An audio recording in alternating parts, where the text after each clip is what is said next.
Alfred was born in 849 AD, the youngest of 5 brothers in the royal house of Wessex. He was never expected to rule.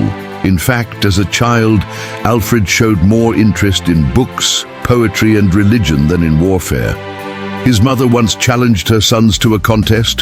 Whoever could memorize a book of poetry first would win a grand prize.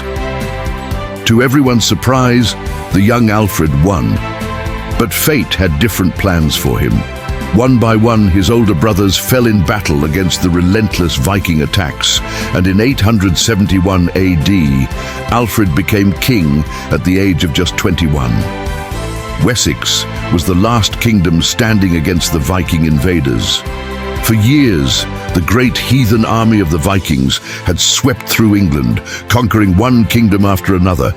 Their leader, Guthrum, was a cunning warlord who sought total domination. Alfred fought back, leading his army in hit-and-run tactics, ambushing Viking camps and fortifying key towns. But in the winter of 878, disaster struck. The Vikings launched a surprise attack on Alfred's court at Chippenham. It was sudden, brutal, and devastating. The Anglo-Saxon army was unprepared, their forces crushed. Alfred barely escaped with his life, fleeing into the wilderness with a handful of loyal men. For months, Alfred hid in the marshes of Athelney, living as an outlaw.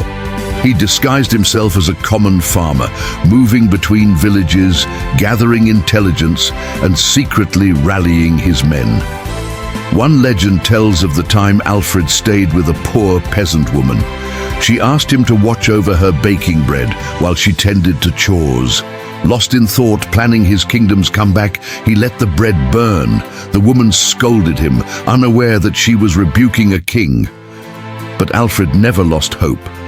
He sent secret messages to his loyal thanes, and by spring of 878, he emerged from the marshes, leading a revived army.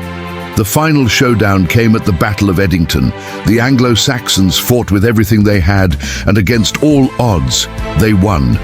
The Viking leader Guthrum surrendered, and, in an unprecedented move, Alfred made him convert to Christianity, securing peace. But Alfred didn't just reclaim Wessex.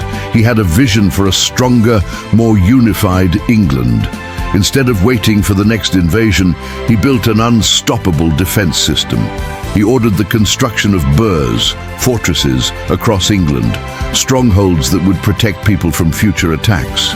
He even created a navy, making him the father of the English fleet. Yet Alfred wasn't just a warrior, he was a scholar.